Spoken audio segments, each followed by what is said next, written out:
Então, no final das contas, em razão dessa tretinha, nós conseguimos que as notícias sobre a audiência fossem publicadas em todos os lugares. Então, gente que nunca falaria, ou faria que o assunto tivesse mesmo repercussão, menos repercussão, foi lá e irresistível. Olavo Edu Carvalho, melhor canal de corte do YouTube. Ei, se você gosta do que eu faço, pensa nisso. Esse conteúdo só existe porque tem gente ajudando a manter. Com pouco mais de $5 por mês, você também pode contribuir. Acesse www.paulofigueiredoshow.com/apoia, use o cupom da descrição e já fica o meu obrigado. E eu sei que o assunto que a gente vai ter que tratar aqui, e é o assunto que eu quero tratar com profundidade, a grande notícia da carta do presidente da Comissão de Direitos Humanos do Congresso dos Estados Unidos, Chris Smith, ao secretário de Estado Marco Rubio, pedindo sanções ao Alexandre de Moraes, uma carta muito dura, mas a gente vai ter que voltar um pouquinho no tempo, só 72 horas, 48 horas, sobre a audiência que nós tivemos na quarta-feira, que foi o que levou à confecção dessa carta. Vejam, na terça-feira, eu apresentei o meu depoimento, foi terça-feira, né, que eu apresentei o meu depoimento à Comissão de Direitos Humanos Tom Lantos, do Congresso dos Estados Unidos, que é uma das mais prestigiadas comissões da Casa dos Representantes, uma honra e um privilégio, uma pena estar apresentando o Brasil numa situação tão triste, mas naquela oportunidade eu expus, no tempo que me permitiu expor, tudo que eu pude sobre a questão da repressão transnacional do Brasil, ou seja, sobre as inúmeras violações da jurisdição americana e dos direitos constitucionais de cidadãos e residentes permanentes e asilados políticos nos Estados Unidos, e das ações do Alexandre para a perseguição de dissidentes políticos fora da fronteira brasileira. Por isso que se chama de transnacional, ou seja, que vai além da jurisdição da nação, fora do Xandaquistão, como os dissidentes políticos estão sendo perseguidos pelo Alexandre.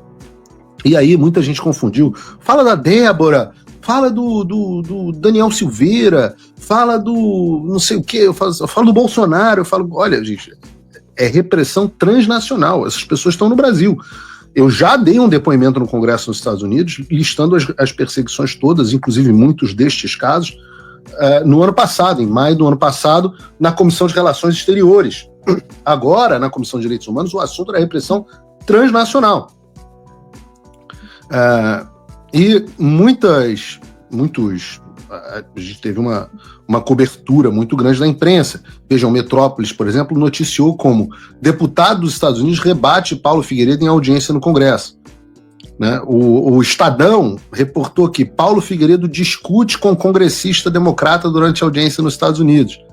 O Infomoney, entrando na bolha aí da Faria Lima, disse: Paulo Figueiredo discute com congressista democrata durante a audiência nos Estados Unidos.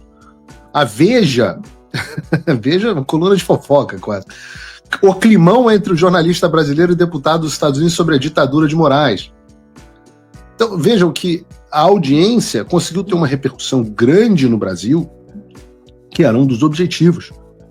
Né? Lembrem-se que a audiência na Comissão dos Direitos Humanos, lá atrás, na Comissão das Relações Exteriores, lá atrás, foi completamente ignorada por boa parte da mídia.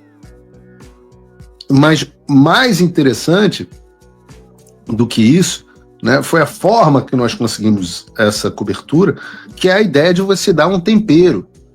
Jornalista gosta de tempero. Eu estava conversando com um advogado, que outro dia público me mandou uma nota perguntando: poxa, Paulo, você pode dar uma opinião, né, para essa nota aqui? Aí eu revisei, aí eu li a nota e falei assim: porra, essa nota é sem graça pra cacete, ninguém vai publicar essa porra. Ninguém vai publicar, jornal não quer publicar isso. Cadê o tempero?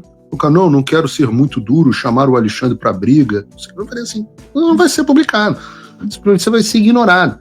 Porque a gente precisa da pimenta. E a pimenta foi aquela pequena treta que eu tive com o deputado McGovern.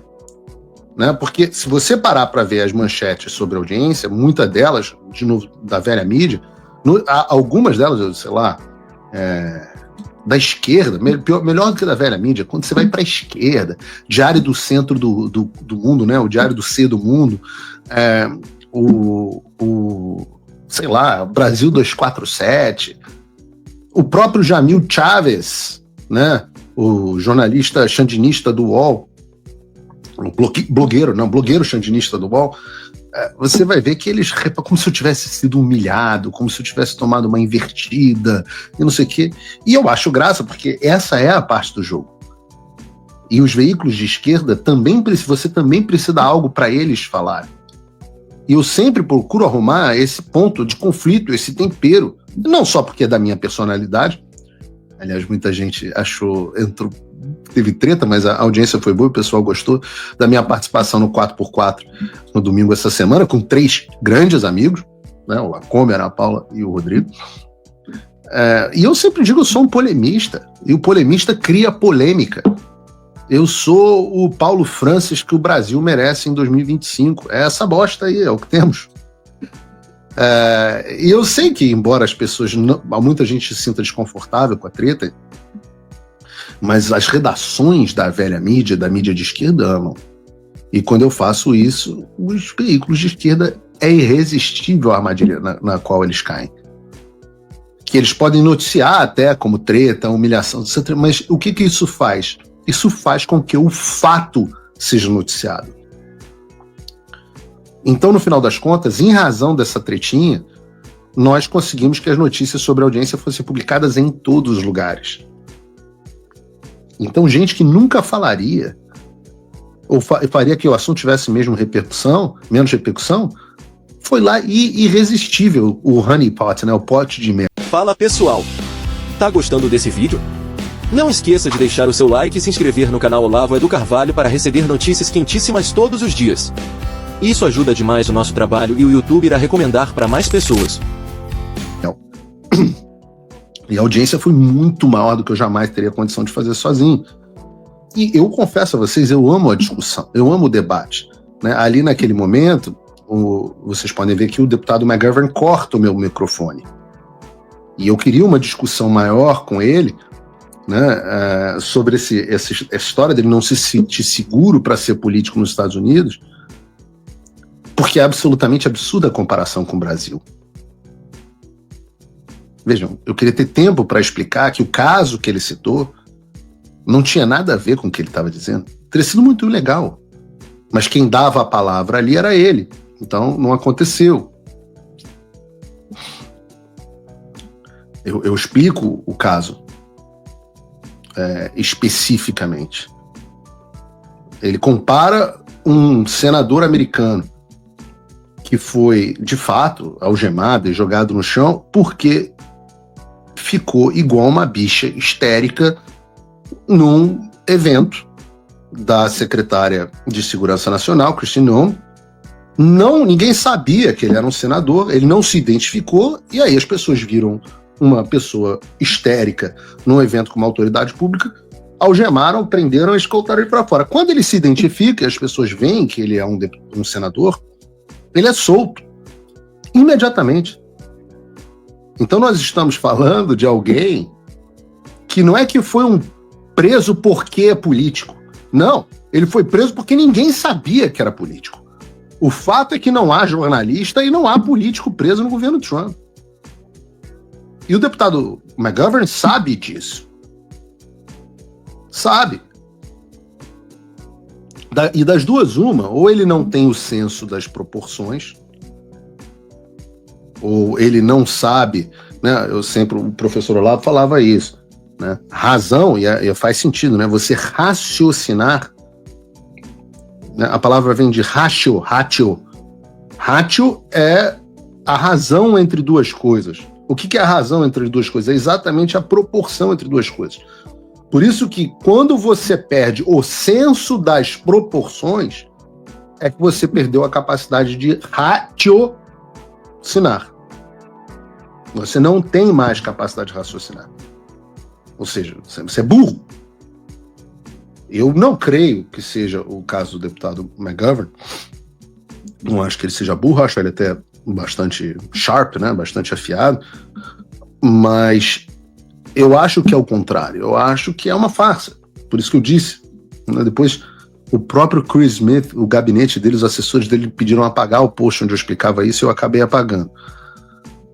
Mas o próprio Chris Smith, eu chamei a atenção para o fato de que ele era uma farsa. Como a esquerda é uma farsa, a esquerda é uma farsa no mundo inteiro. Eles sabem que eles mentem, mas eles não estão nem aí. Se você pegar o meu depoimento, não há absolutamente nada nele que você possa contestar. Nada, não tem uma vírgula. Absolutamente nada. Então, agora, muita gente pensa que eu caí numa armadilha da esquerda, etc. Fiquem tranquilos, gente. A gente já sabia que o Chris Smith não estaria lá. Ele me avisou antecipadamente que não participaria por uma questão de saúde da esposa dele, que passa por um momento há um tempo difícil.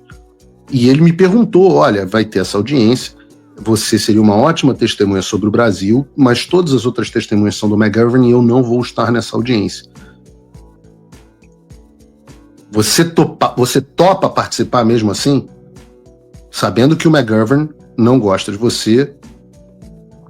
Lembrem-se, né? O McGovern é justamente aquele que melou a audiência que nós faríamos em março.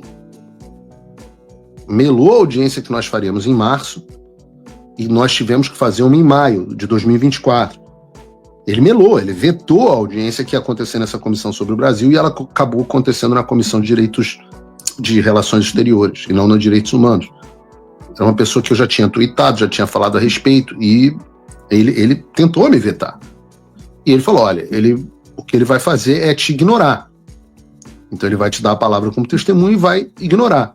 E ele perguntou se eu me incomodaria em estar em ambiente hostil com 5 testemunhas de esquerda, o único deputado presidindo a sessão de esquerda, e eu sozinho lá na minha posição.